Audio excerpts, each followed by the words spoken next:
So I think here we have with us the first talk is Jyotiska. He is a committer at Apache Spark project. Currently, he works as data engineer at DataWeave. The topic of the presentation is Python plus Spark, lightning fast cluster computing. Please welcome Jyotiska.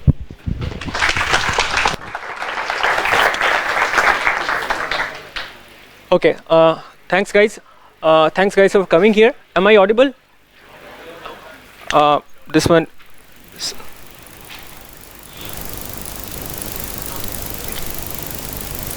Now, am I audible? No. This time?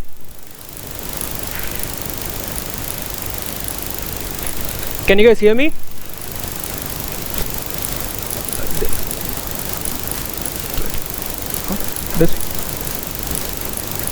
This one?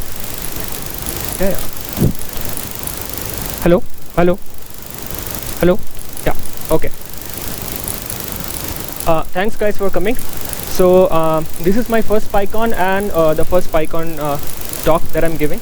So the talk is on Python plus Spark, a way to do lightning fast cluster computing.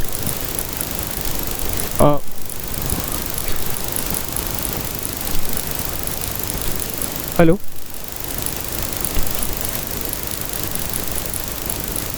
Hello?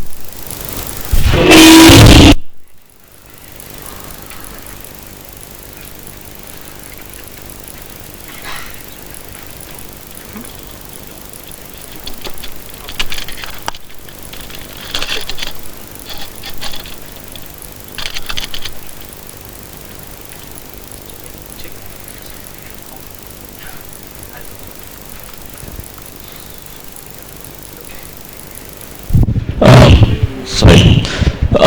Also, at the end of the talk, we'll have 5 minutes QA session. Please raise your hands. One of the volunteer will reach out to you, and then you can ask your question. Thank you. Hello? Hello?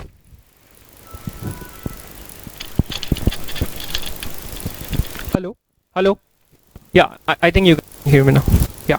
Hi everyone. Thanks for coming here. I am Jyotishka.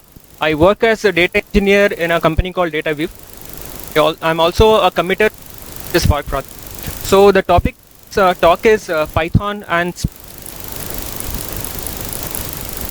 this time. Yeah. So the topic of this talk is Python and Spark, which is a way of doing cluster computing at a lightning fast pace. So Spark is actually a big word that's going on. So it's some people call it a Hadoop killer. So before I go on, let's do a show of hands first. People who are familiar with Hadoop MapReduce, just raise your hand first. All right, that's a good number. And people who have heard of Spark before coming to this presentation, great. So if I had to describe Spark in one sentence, that would be it's an in-memory cluster computation framework for large-scale data processing. See, I have emphasized on the word in-memory because that's what makes it different from traditional Hadoop MapReduce paradigm. Because Spark leverages the memory that you have in your server or in your cluster, and you can load data in your memory and do iterative processing there. So with time, how times are going, memories are becoming cheaper and cheaper. Now servers are standard with 16 GB of RAM, and if you have 10 of those servers in your cluster, then you have 160 gigabytes, and that's kind of a lot of RAM for doing processing. So the paradigm had to shift from doing a traditional batch processing that currently Hadoop does, and going more towards in-memory computation. So some facts about Spark. It was started in 2009 in UC Berkeley. It was started as an academic research project, but it gained traction and it became more popular and popular. So it went into Apache Incubator last year, and earlier this year it was graduated from the Apache Incubator, and it's one of the most popular projects on Apache right now. So when I made this slide, there were around 290 contributors on GitHub, and last I checked there are 307. So within less than a year, the number of contributors has gone really high, and this has become one of the most popular Apache projects of all time. So Spark code is developed using Scala, which is a functional programming language based on JVM, and it also comes with Java and Python APIs. And also, so contrary to popular beliefs, Spark is not meant to replace your Hadoop. So if you have a Hadoop cluster, you can just install Spark there. Spark can go there and sit quietly and help you with data processing. So lot of distributions right now come with Hadoop pre-installed. So popular distributions such as Cloudera or Hortonworks or MapR now bundling Spark and the other softwares that come with the stack with their distribution right now. So if you download latest Cloudera distribution, CDH or Hortonworks distribution, you will get Spark and you can play with it. And also there has been a lot of benchmarking on Spark. So one of the benchmarks shows that it can be up to 100 times faster than traditional Hadoop MapReduce. And when you are processing in memory, and if you are using disk, then it can be up to 10 times faster. So who are using Spark? So this is a limited list. There is a full list in their website. And if you can see that all the big guys are using Spark right now. There is Alibaba, there is Amazon, Yahoo is there, eBay is there. A lot of companies are currently were experimenting with Spark last year, and they have currently moved Spark to their production. And one of the companies, Databricks, this company was founded by the people who actually created the Spark. So they are building a cloud solution using Spark. So let's hear a few conceptions that people have around Spark. So the first is that you need to know Scala or Java to use Spark. Spark is built using Scala. That doesn't mean that you have to know to use it. That's a false misconception. There is a pretty good and pretty stable Python API available, and all the Python functions which are there in for Scala or Java, they work in Python also without any latency. One more misconception is that there are not enough documentation or example codes available for you to get started on Spark. That's not also true. So whatever example that's available for Scala or Java in their website or in their GitHub repository, the same example is also available in Python. Some of them I have put there myself, and there are a lot of example codes available. There are a lot of blog posts available. There are a lot of videos available. There has been 2 Spark summits, one in 2013 and one in 2014. So there are a lot of videos which shows that how people are using Spark in production. Some of the Indian companies, a lot of the US companies are using Spark already. So that's also possible. One of the misconception is not all Spark features are available for Python. That I'll say that it's false, because we have a machine learning library, MLlib. We have full SQL support using as Shark, but that has been integrated into the Spark ecosystem, and now it's called Spark SQL. This thing is Spark streaming. So how do you process streaming data which are coming real time, and you do some real time computation? That's available in Scala and Java right now, but the current version, the stable version is 1.1. In 1.2 we are releasing Spark streaming in Python. So that's a work in progress. Alright, so let's get started with PySpark. So what's PySpark? PySpark is a Python API for Spark that's been written using Py4j. Py4j is a wrapper which can talk to JVM, and it provides an interactive shell for you. So when you run, I'll show you in a demo that when you run PySpark, you can either write a standalone program or you can use the shell, and you can process data from the shell itself. And also the good thing is that you can integrate with your IPython shell or IPython notebook, and you can do interactive processing with it. And also writing code in PySpark will lead to 2 times to 10 times less code than standalone programs. That 2 times is for Scala program and 10 times is for the Java programs. So and it currently it has full support for Spark SQL that was previously known as Shark, and as mentioned, the Spark streaming is coming in that. Who can benefit from PySpark? So Spark has a lot of use cases. Many people are building their data pipeline using Spark right now. So architectures like Lambda architectures and all, which are quite popular right now. So many people are actually including Spark for their real-time computation or batch processing or things like that. And but especially for PySpark, so there are certain class of people who can greatly benefit from it. So they are called data scientists. So data scientist is one of the buzzword these days. So PySpark has a very good machine learning library, that's MLlib, that can also leverage the in-memory cluster computation and iterative data processing. There are a lot of statistics libraries available. There are almost all ML libraries available for classification, clustering, recommendation, regression, and all these things. Also, a good thing is that in your Python program, you can integrate Spark with existing packages like NumPy or Matplotlib or Pandas even for data wrangling and for visualizing your data. So let's say you have to process. Hello. Yeah. So let's say you have 40 GB Wikipedia dataset that you want to process, and you want to do sub-second queries. So what you do is you load the data into memory. You do some processing, you do some data cleanup, data wrangling using Spark, and use your traditional Matplotlib or Pandas to visualize your data. So it's as simple as that. And also machine learning programs tend to be iterative in nature. So you have to load the data and you have to do multiple iterations on it. So that was not, that was difficult in traditional MapReduce paradigm. So I'll show it to you later. But it's since the data is already in the memory, you have cached it in the memory, so you can reuse the data again and again without having to load it back and forth from your disk to memory and memory to disk.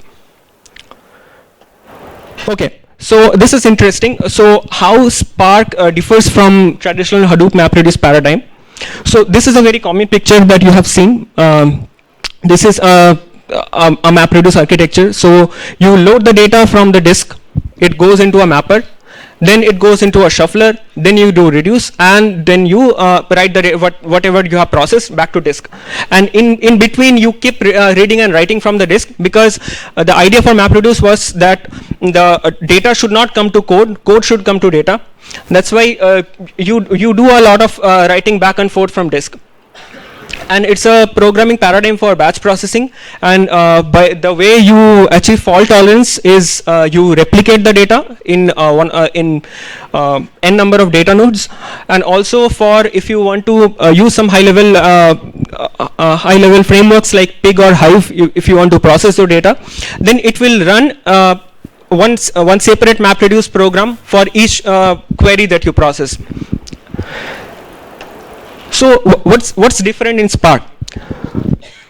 The difference is when you load the data once in RAM, you load the data into memory and you keep it there until you are done with it.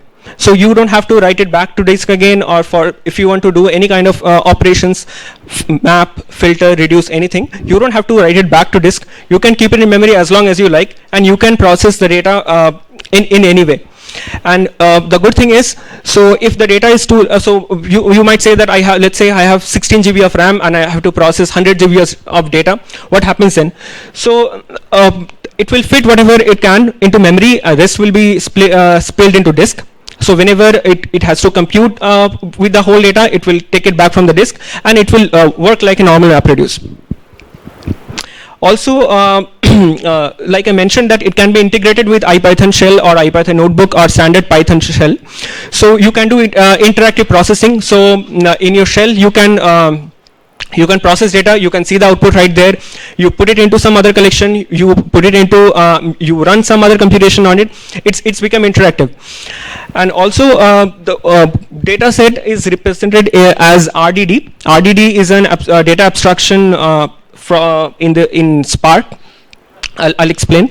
And the RDD actually takes care of the fault tolerance using something called lineage graph. So what's RDD? RDD stands for Resilient Distributed Dataset. So it's a read-only collection of objects partitioned across a set of machines.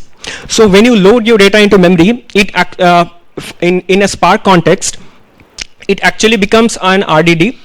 And RDD can be is automatically split into multiple partitions. And if you have if your cluster has more than one node, then it will be sent to multiple nodes for parallel processing. And good thing about RDD is, since you know how one RDD was computed, you can actually rebuild it. If one chunk of data is lost, let's say one node goes down, what do? You can recompute the data back without losing any of the information. And also RDDs can be cached in memory. So by default it doesn't. So when you are done with it, it discards from the memory to save space. But if you want to persist it into memory, you can do that. You can cache it, and you can use multiple MapReduce parallel operations. And I'll explain why RDDs are called lazy. Because once you load the RDD, it doesn't do any kind of computation. It just stays there. It will start computation once you do some processing on it, once you do some transformation or action on it. Otherwise it will just stay there. So here is an example. So you load one text file from HDFS, and this SC is a Spark context. You use and it gets stored in a lines. So lines becomes an RDD, and you can do multiple operations on it. So you can do a flat map on it. Then after the flat map is done, you can do a map on it. After the map is done, then you can do a sort by key on it, and you get the sorted count. So what happens? See in the diagram below. So what happens is, you have an HDFS file. So you apply the flat map function on it. It becomes a flat mapped RDD. Then you apply map on it. It becomes a mapped RDD. So and you do sort by key. It becomes a sorted RDD. Let's say the this mapped RDD goes away. And the node of which contains that mapped RDD goes down. What happens? So you know how the mapped RDD was computed, right? So it was computed using that map, that lambda function from the flat mapped RDD. So Spark can recompute this data without having you to load it back or using replications. Because you can't really replicate in memory, right? Because memory is limited, and also memory is kind of more expensive than disk. You can't keep adding terabytes of memory in your cluster. So it won't replicate, but it has a capability to recompute the data. Okay, so what are some of the operations you can perform on an RDD? There are two kinds of operations. One is a transformation, and the second one is an action. So a transformation means that one RDD gets transformed into another RDD. So you can perform actions like map, or a filter, or a sort, or a flat map. And action means that you are done with your RDD and you want to write it back to disk, or you want to get some data or something on it from out of it. So you do an action. So some of the actions are reduce, or count, or collect, or save to your local disk. So I'll show these examples one by one. So first one is a map. So this is how you define create a Spark context. This was in the Spark older versions. So new examples I'll show you in the live demo. So the idea is simple. So you create an RDD by using the parallelist function on the Spark context. What it will do is, it will load those three strings into the RDD, and it will apply that map lambda function. So what you do is, you do the count. It's a simple example. So you do the count the length of the string, and you emit it back. So that collect function is an action. So it actually gives you back the data to the std out from an RDD. Okay. Second one is a flat map. So flat map is like you have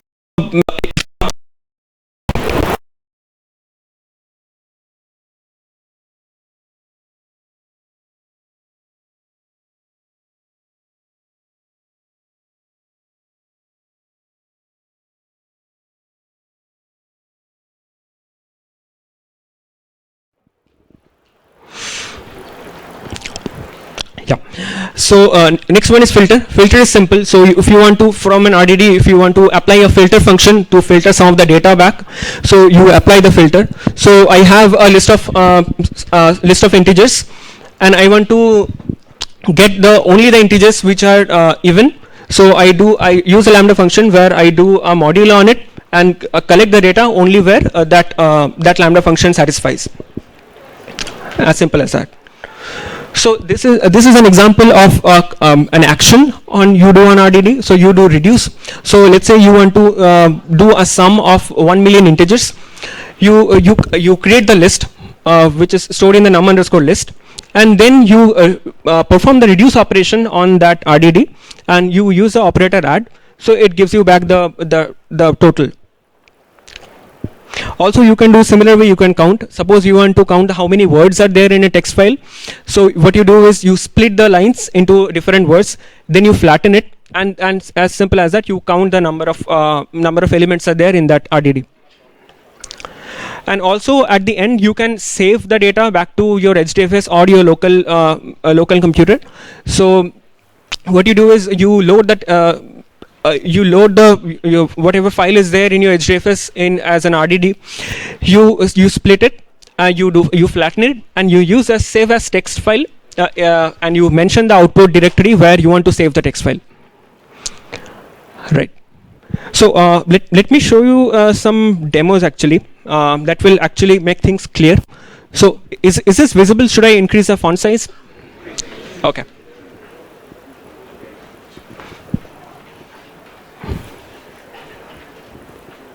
Is this fine? Okay. Yeah. Is this fine? Yeah. So this is how you showed. I mean, start a demo. You start with word count always. So what I do is from in line 4, I import the Spark context from PySpark.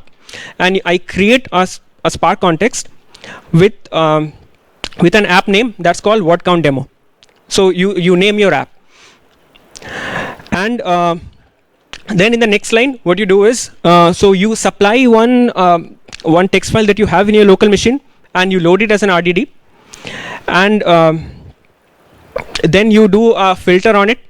So that filter works as you want to remove the all non-empty files, non-empty lines from the text file. I mean all the blank lines.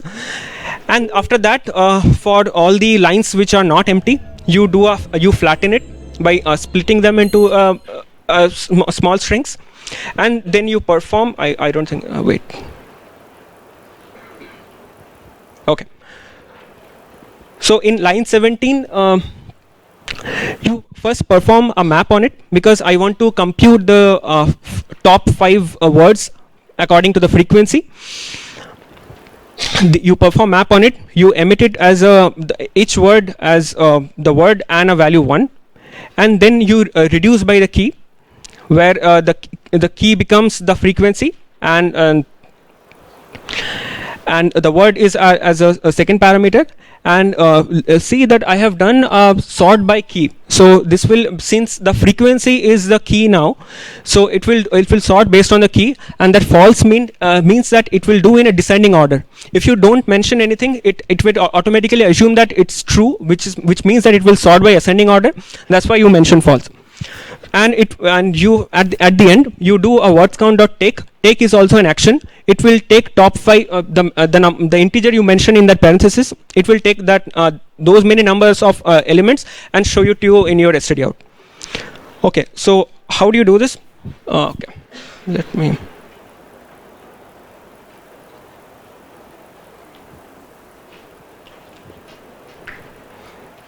I guess it's fine. Okay. So you run it as PySpark, and one sample text file I've gotten from Project Gutenberg. So it will show a bunch of status messages, and it's starting some HTTP file server, and it's computing, and it will show you the output in the std out. Wait.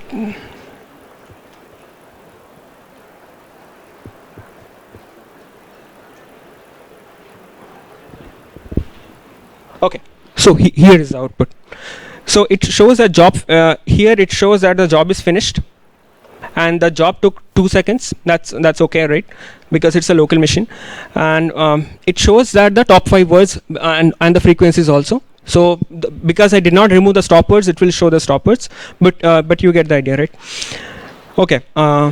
Also, I would like to so I ran it using PySpark.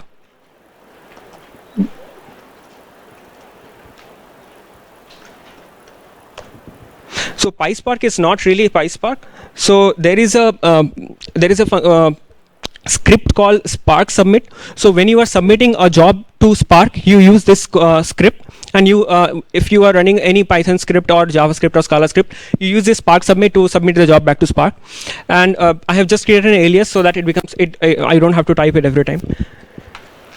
All right. So next example.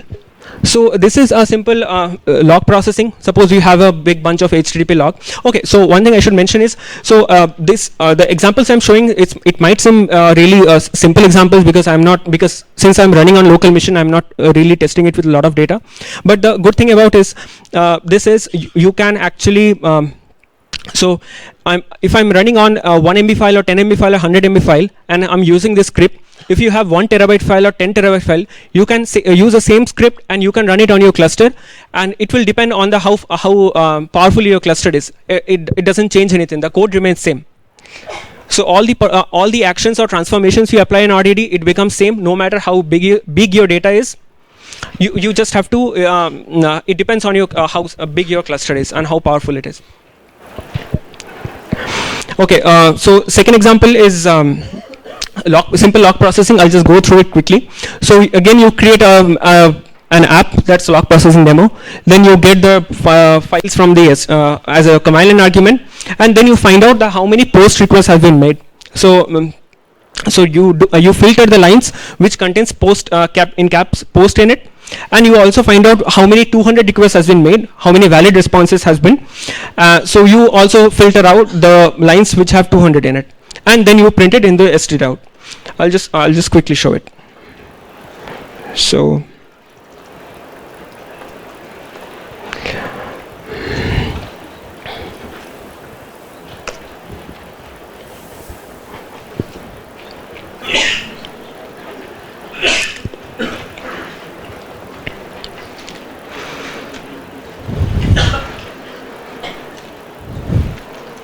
all right, the job is finished.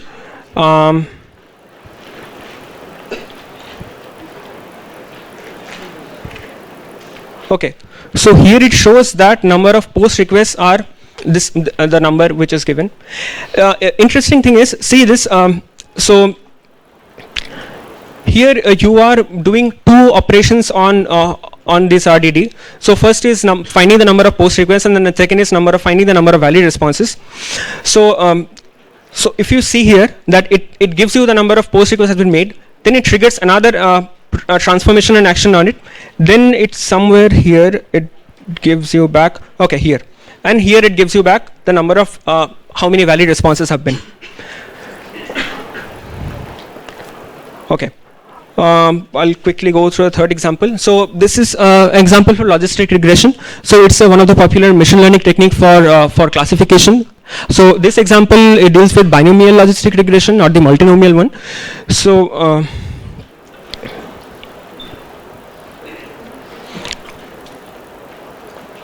wait.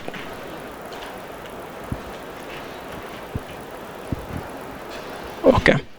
So you can so as I was telling you that you can use NumPy or any of these existing Python packages available. So we are using NumPy here because it's fast. We are importing Spark context from PySpark as usual, and also we are using importing something called label point, because you have to label each of these points. We are using a random data set, and there is something called label point for labeling all this each of those feature vectors, and also we are importing something called logistic regression with gradient descent. That's available under pyspark.mllib.classification. So see, label point is under regression, and there is one under classification. There are similar packages for clustering. There are similar packages for recommendation. So what you first do is you parse the point. So you have a text file, and so the text file looks something like this. It's messy, but what you do is you first clean up the data. You parse, and you also use and you get the feature vectors for each point, and and you return them as a label point object. After that, you start your Spark context, and then you take the number of iterations also, and then you create the model by training those feature vectors with this train method that's available under logistic regression with SGD, with the number of iterations that's been given as default. So by default the number of iterations is 100, but in the demo I'll give something lesser than that, and it will finally give you the hyperplane weights and intercept value. Okay, so it has a dependency on NumPy, because if you want to do some MLlib, and so we have kept NumPy as there to do faster processing. NumPy is just a dependency. You don't have to import it. I mean, if this code had this example had NumPy code, would it just work out of the box? No. Sorry, I didn't get you. What? Yeah, I'll get back to you on this. And okay, I'll need just 1 minute. So the final example is a quite interesting one: how to do SQL queries with PySpark. So you import we imported Spark context, and now you import something called as SQL context from PySpark.sql.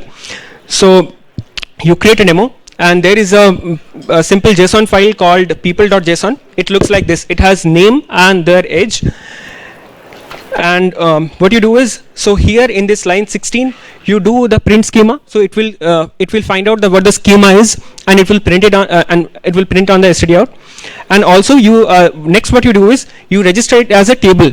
So you give the name as people. You can give something else also, and then you perform this query. Select name from people where age greater than equals to 13 and age less than equals to 19. Just like you do SQL queries, as simple as that. And it will give those name of the people who are teenagers.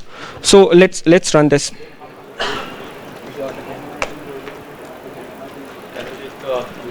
Yeah, almost done.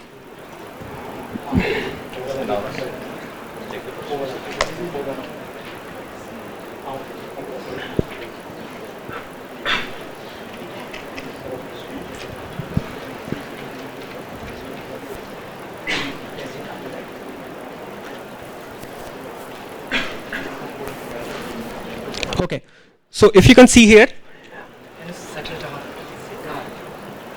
it has printed the schema, as we use a print schema function on it. So there is one age which is integer, it has infer automatically, and also name which is string, and this can be nullable because we did not mention it explicitly. And at the end it has printed this number of sorry.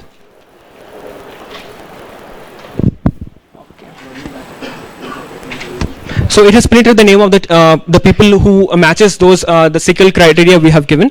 So it has printed on the std out.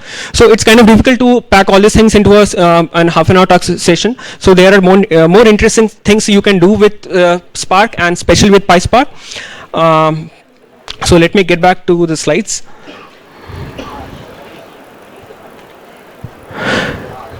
So if you want to contribute to PySpark, so you can submit a pull request on GitHub.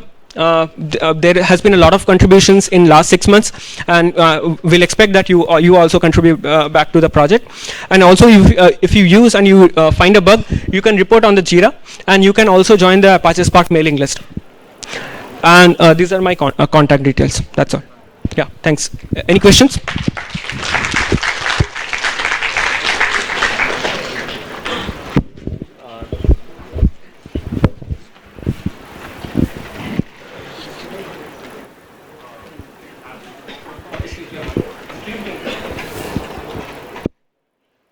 Bandesh?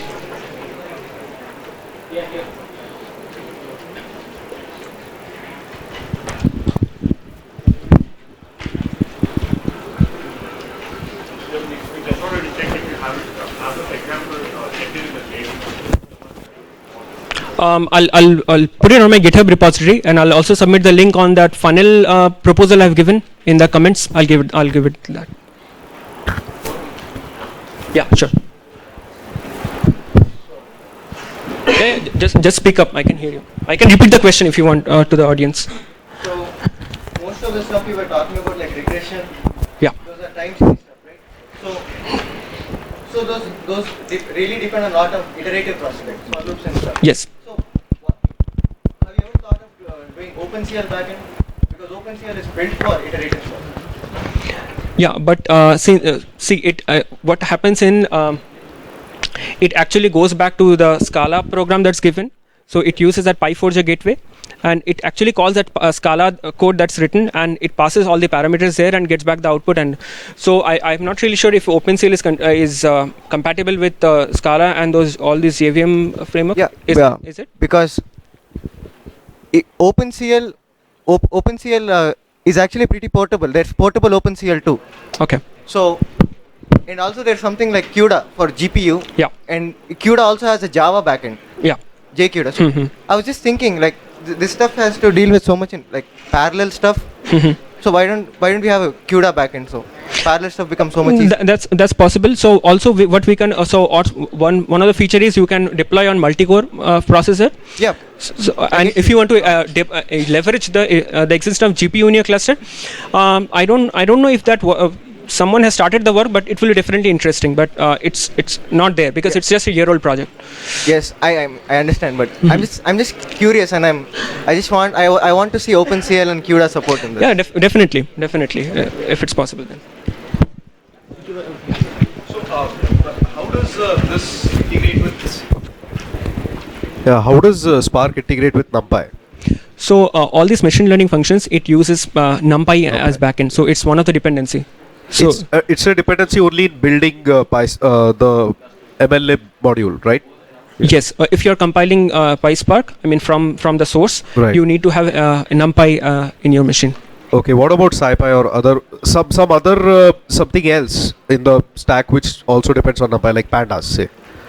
Now, I don't think MLlib depends on Pandas, right? No. It only No, depends it doesn't. on NumPy. Yeah. But Pandas also depends on NumPy, so in the similar way we can also Yeah, integrate you can Pandas you can into- mash them up in your code and you can use it. Okay, so basically having any NumPy dependent code in your in whatever file you submit, in whatever job you submit, will just work as expected. If you have NumPy installed, that's all. Okay, thank you. How does the Sorry. How does the Spark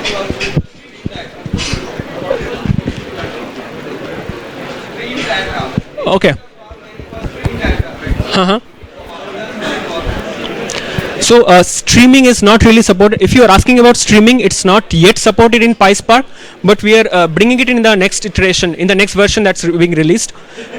But it's there for Java and Scala. That's it. So guys, if you have any question, I'll be around. Just talk to me.